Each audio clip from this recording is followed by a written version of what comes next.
ನಕ್ಷತ್ರದಲ್ಲಿ ಜನನಾಗಿರುವಂತ ಇವರು ಎಷ್ಟು ತಾಳ್ಮೆನೋ ಅಷ್ಟೇ ಚಾರ್ಟ್ ಟೆಂಪರ್ ಇರ್ತಾರೆ. ಕುಜ ದುಸ್ಥಾನದಲ್ಲಿದ್ರು ಆರೋಗ್ಯ ಸಮಸ್ಯೆಯನ್ನು ಜೀವನದಲ್ಲಿ ಎದುರಿಸಬೇಕಾಗ್ತದೆ.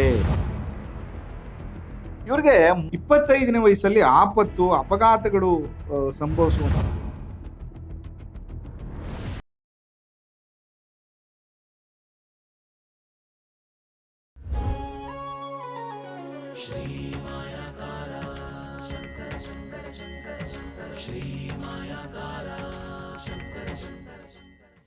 ಶ್ರೀ ಗುರುಭ್ಯೋ ನಮಃ.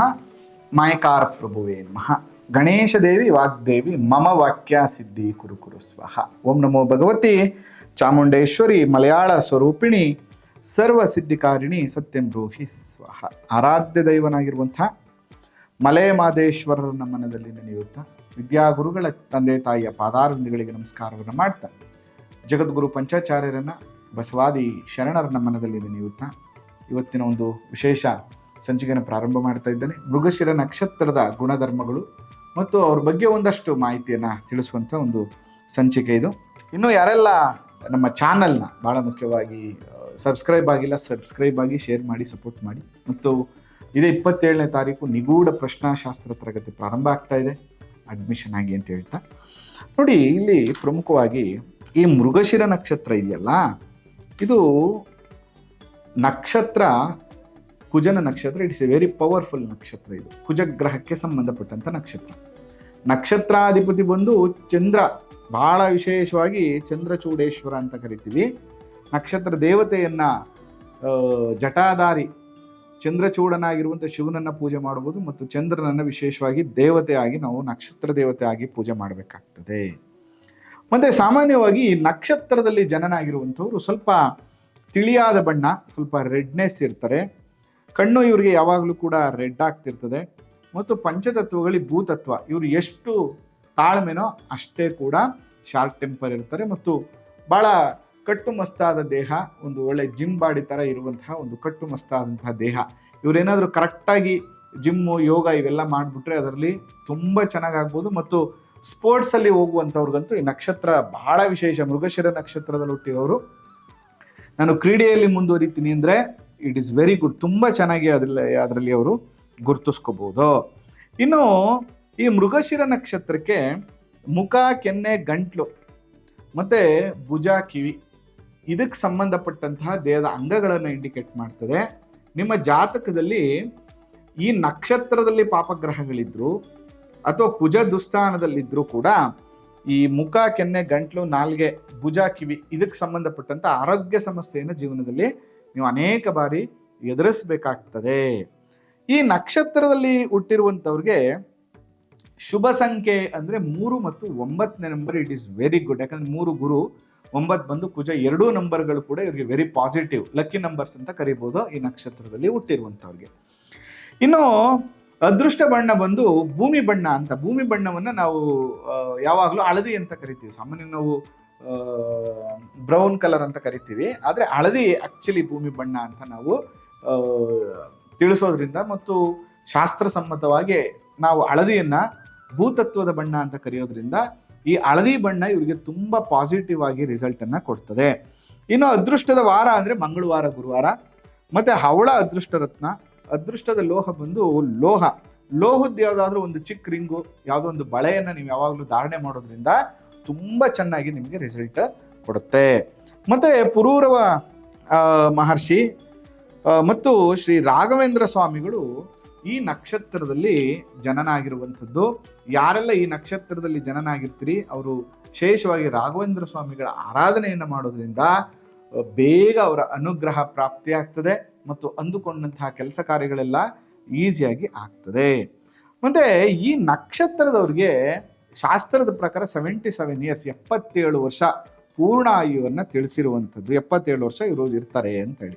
ಮೃಗಶಿರ ನಕ್ಷತ್ರ 1ನೇ ಪಾದದಲ್ಲಿ ಜನನಾಗಿರ್ತಾರಲ್ಲ, ಇವರು ಸ್ವಲ್ಪ ಲೀಡರ್ಶಿಪ್ ಕ್ವಾಲಿಟಿ ಇರುವಂಥದ್ದು ಮತ್ತು ಅಹಂಕಾರ ಪ್ರವೃತ್ತಿ, ಎಲ್ಲ ಕೆಲಸ ಕಾರ್ಯಗಳನ್ನು ಒಬ್ಬರೇ ಮಾಡುವಂತಹ ಒಂದು ಚೈತನ್ಯ ಇರುವಂಥವ್ರು, ಹೊಗಳಿಕೆ ಪ್ರಿಯರು, ಪದೇ ಪದೇ ಮೋಸ ಹೋಗುವಂಥವ್ರು. ಪಾಪ ಇವರು ಎಲ್ಲರಿಗೂ ಸಹಾಯ ಮಾಡಕ್ಕೆ ಹೋಗ್ತಾರೆ, ಬಟ್ ಮೋಸ ಹೋಗ್ಬಿಡ್ತಾರೆ. ಕುತಂತ್ರಿಗಳು, ಬೇರೆಯವ್ರ ಬಗ್ಗೆ ಅದು ಇದು ಹೇಳಿ ಇವರನ್ನ ಮುಂದೆ ಬಿಟ್ಟು ಪಾಪ ಇವ್ರಿಗೆ ಸಮಸ್ಯೆಗಳನ್ನ ಮಾಡ್ಬಿಡ್ತಾರೆ.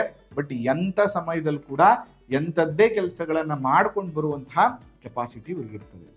ಇನ್ನು ಎರಡನೇ ಪಾದದವರು ಸ್ವಲ್ಪ ಹೆಣ್ಣುಮಕ್ಕಳು ಗುಣ, ಹೆಣ್ಣಿನ ಗುಣಧರ್ಮಗಳುಳ್ಳುವಂಥವ್ರು, ಸ್ವಲ್ಪ ಸಾಫ್ಟ್ ನೇಚರು, ಅಲಂಕಾರ ಪ್ರಿಯರು, ಒಳ್ಳೆ ಮಾತುಗಾರರಾಗಿರ್ತಾರೆ. ಅದೇ ಮೂರನೇ ಪಾದದವರು ಸ್ವಲ್ಪ ಲೆಕ್ಕಾಚಾರ, ವ್ಯವಹಾರ ಜ್ಞಾನ ತುಂಬ ಚೆನ್ನಾಗಿರುವಂಥವ್ರು, ಹಿಂದೆ ಮುಂದೆ ಯೋಚನೆ ಮಾಡಿ ಕೆಲಸ ಕಾರ್ಯಗಳನ್ನು ಮಾಡುವಂಥವ್ರು ಇರ್ತಾರೆ.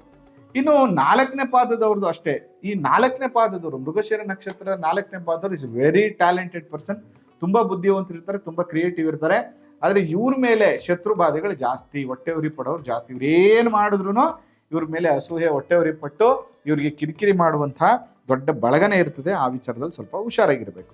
ಇನ್ನು ಇವರು ಹುಟ್ಟಿದ 3ನೇ ವರ್ಷ, 6ನೇ ವರ್ಷ, 9ನೇ ವರ್ಷದಲ್ಲಿ ಸ್ವಲ್ಪ ಶಾರೀರಿಕವಾಗಿ ದೈಹಿಕ ಪೀಡೆ ಬಂದರೆ 18 ಮತ್ತು 27ನೇ ವಯಸ್ಸಲ್ಲಿ ಜೀವನ ಬದಲಾವಣೆ ಆಗಲಿಕ್ಕೆ ಪ್ರಾರಂಭ ಆಗುತ್ತೆ.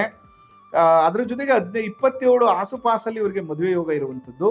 36ರಲ್ಲಿ ಒಂದು ಒಳ್ಳೆಯ ಅಧಿಕಾರ ಅಥವಾ ಇವರ ಜೀವನದಲ್ಲಿ ವ್ಯಾವಹಾರಿಕವಾಗಿ ಉದ್ಯೋಗದಲ್ಲಿ ಒಂದು ಉನ್ನತ ಸ್ಥಾನಗಳನ್ನು ಅನುಭವಿಸುವಂಥದ್ದು, ವಾಹನಾದಿಗಳನ್ನು ಖರೀದಿ ಮಾಡಿ ಉತ್ತಮ ವಾಹನದಲ್ಲಿ ಓಡಾಡುವಂಥದ್ದು. 39, 42, 45ರಲ್ಲಿ ಕೌಟುಂಬಿಕವಾದಂತಹ ಸುಖ ಸಂತೋಷ, ಸಂತಾನ ಅಭಿವೃದ್ಧಿ, ಮಕ್ಕಳ ಅಭಿವೃದ್ಧಿಗೆ ಬರುವಂಥದ್ದು. 54ರಲ್ಲಿ ಇನ್ನೂ ಕೂಡ ವ್ಯಾವಹಾರಿಕವಾಗಿ ಲಾಭಗಳನ್ನು ಗಳಿಸುವಂಥದ್ದು. ಆಲ್ಮೋಸ್ಟ್ ಇವರು 54ನೇ ಇಸ್ವಿ ಬರೋವರಿಗೆ ಮಲ್ಟಿಪಲ್ ಸೋರ್ಸ್ ಆಫ್ ಇನ್ಕಮ್, ಒಂದು 3-4 ರೀತಿಯ ಧನ ಸಂಪಾದನೆಯನ್ನು ಮಾಡುವಂಥ ಯೋಗ ಇವ್ರಿಗಿರ್ತದೆ. ಇನ್ನು ಆಲ್ಮೋಸ್ಟ್ 54 ಇಯರ್ಸ್ ನಂತರ, 54 ವರ್ಷದ ನಂತರ ಅಥವಾ 54 ವರ್ಷದ ಆಸುಪಾಸಲ್ಲಿ ಕೂಡ ಇವರಿಗೆ ಭೂಮಿ ಗೃಹಾದಿಗಳ ಲಾಭ ಇರ್ತದೆ. 63, 66, 72ನೇ ವಯಸ್ಸಲ್ಲಿ ಸ್ವಲ್ಪ ಆರೋಗ್ಯದ ಸಮಸ್ಯೆಗಳು ಇವರಿಗೆ ಪ್ರಾರಂಭ ಆಗತ್ತೆ. ಇವರು ಸ್ವಲ್ಪ ಹುಷಾರಾಗಿರಬೇಕು. ಇನ್ನು ಪ್ರಮುಖವಾಗಿ ಯಾವ್ಯಾವ ವಯಸ್ಸಲ್ಲಿ ಇವರಿಗೆ ಸಮಸ್ಯೆಗಳು, ಆರೋಗ್ಯ ಸಮಸ್ಯೆಗಳು ಅಂತ ನಾವು ನೋಡೋದಾದ್ರೆ, ನೋಡಿ ಇವ್ರಿಗೆ 3ನೇ ವರ್ಷದಲ್ಲಿ ಒಂದಷ್ಟು ವಿಷಪ್ರಾಶನ, ಫುಡ್ ಪಾಯ್ಸನ್ ಥರದ ಸಮಸ್ಯೆಗಳಾಗಿ ಆರೋಗ್ಯದ ಸಮಸ್ಯೆಗಳು ಪೀಡಿಸುತ್ತೆ. ಮತ್ತು 18ನೇ ವಯಸ್ಸಲ್ಲಿ ಕೂಡ ಇವ್ರಿಗೆ ಸ್ವಲ್ಪ ಆರೋಗ್ಯದ ಸಮಸ್ಯೆ. 25ನೇ ವಯಸ್ಸಲ್ಲಿ ಆಪತ್ತು, ಅಪಘಾತಗಳು ಸಂಭವಿಸುವಂಥದ್ದು ಇರ್ತದೆ. ಅದರಿಂದ ಭಾಳ ಎಚ್ಚರಿಕೆಯಾಗಿ ಇವರು ಇರಬೇಕಾಗ್ತದೆ. ಇದು ಮೇಜರ್ ಪ್ರಾಬ್ಲಮ್ಸ್ಗಳು. ಮೃಗಶಿರ ನಕ್ಷತ್ರದವ್ರ ಬಗ್ಗೆ ಮಾತಾಡ್ತಾ ಹೋದ್ರೆ ಇನ್ನೂ ತುಂಬ ವಿಷಯ ಇದೆ. ಅವ್ರು ಮಾಡಬೇಕಾದಂಥ ಕೆಲಸ ಕಾರ್ಯಗಳು, ಅವ್ರಿಗೆ ಬೇಕಾಗುವಂತಹ ಅನುಕೂಲಗಳೆಲ್ಲ ಅದನ್ನು ಮುಂದಿನ ಸಂಚಿಕೆಗಳು ತಿಳಿಸ್ತೀನಿ. ಜಸ್ಟ್ ಈ ಮೃಗಶಿರ ನಕ್ಷತ್ರ ಹೇಗಿರುತ್ತೆ, ಮೃಗಶಿರ ನಕ್ಷತ್ರದ ಕ್ಯಾರೆಕ್ಟರಿಸ್ಟಿಕ್ ಇರುತ್ತೆ, ಅವ್ರಿಗೆ ಒಳ್ಳೇದು ಕೆಟ್ಟದ್ದೇನು ಅನ್ನುವಂಥ ವಿಷಯಗಳನ್ನು ಮಾತ್ರ ಇವತ್ತಿನ ಸಂಚಿಕೆಯಲ್ಲಿ ತಿಳಿಸ್ತಾ ಇದ್ದೇನೆ. ಮುಂದಿನ ದಿನಗಳಲ್ಲಿ 27 ನಕ್ಷತ್ರಗಳಿಗೆ ಸಂಬಂಧಪಟ್ಟಂತ ಎಲ್ಲ ಮಾಹಿತಿಯನ್ನು ನೀಡ್ತೀನಿ ಅಂತ ಹೇಳ್ತಾ ಈ ಸಂಚಿಕೆಯನ್ನು ಮುಗಿಸ್ತಾ ಇದ್ದೇನೆ. ಆ ಮಲೆಮಹದೇಶ್ವರರ ಅನುಗ್ರಹ ಸದಾ ಇರಲಿ. ನಮಸ್ಕಾರ. ಶ್ರೀ ಮಾಯಾಕಾರ ಶಂಕರ ಶಂಕರ